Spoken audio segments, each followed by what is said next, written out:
En este caso vamos a estar hablando de los ángulos opuestos por el vértice.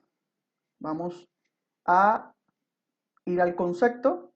Dos ángulos son opuestos por el vértice si tienen un vértice común, cualquiera, de los dos rayos de uno de ellos es opuesto a uno de los rayos del otro. Es decir, para que los ángulos se digan que son opuestos por el vértice, tiene que suceder una característica específica con sus rayos, y es que los rayos de uno y el otro deben ser opuestos de una manera específica, y ahora vamos a ver eso. Por ejemplo, si tenemos el siguiente rayo, recuerden que aunque yo trace acá unas líneas, realmente lo que estoy construyendo son rayos, es decir, no son segmentos, son rayos que crecen infinitamente hacia un lado y hacia el otro. Es decir, hacia acá, disculpen aquí, déjenme ver aquí, hacia acá, estos son rayos, todos estos son rayos, ¿ok? Y este que está aquí es el punto de intersección de dichos rayos. Vamos a llamarle a ese punto, vamos a llamarle el punto B.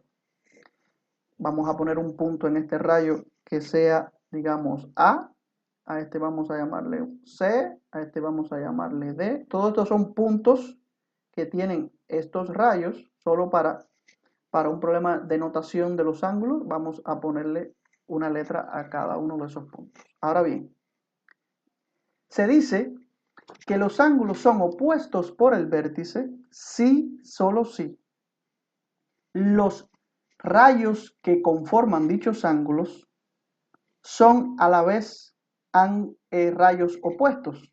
Es decir, vamos por ejemplo a ver el ángulo ABC, es decir, este ángulo que está aquí, el ángulo ABC. El ángulo ABC tiene el rayo BA y el rayo BC. Ahora, ¿quién es opuesto al rayo BA?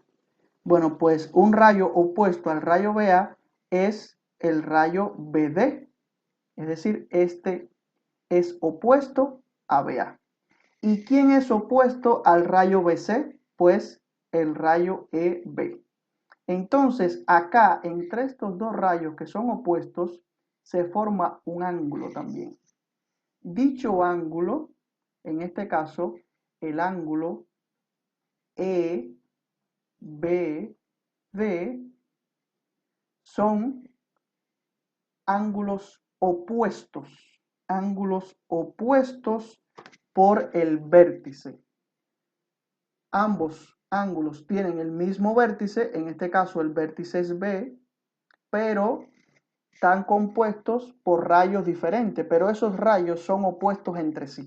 Por lo tanto, se dice que esos dos ángulos son opuestos por el vértice.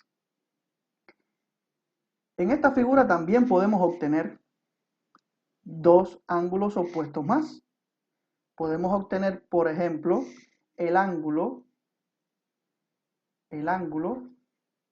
DBC. El ángulo DBC es opuesto al ángulo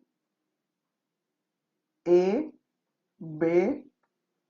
Es decir, este ángulo es opuesto con este. Fíjense que este ángulo lo forman también los mismos rayos, que ambos rayos son opuestos entre sí. Por lo tanto, podemos decir que estos dos ángulos también son opuestos por el vértice. Luego hablaremos qué significa desde el punto de vista matemático que ambos ángulos sean opuestos por el vértice, qué sucede con sus medidas y demás, pero por lo pronto lo que quiero es que conozcan el concepto de la diferencia y lo que debe suceder para que esto se cumpla. Es decir, cuando decimos este ángulo es opuesto con el vértice con este, estamos también diciendo que los rayos que conforman dichos ángulos son opuestos. Fíjense, esto también se puede traducir, como ustedes pueden darse cuenta, a el concepto de que dos rectas secantes se cortan en un punto y forman dos pares de ángulos opuestos por el vértice. Es decir, si esto amarillo que está acá fuera simplemente una recta y ese fuera otra recta o incluso segmentos de rectas y ambos se cortaran en un punto, entonces hemos llegado a la conclusión de que cuando dos rectas se cortan, entonces se forman cuatro ángulos y esos cuatro ángulos son dos pares de ángulos opuestos por el vértice. Eso es básicamente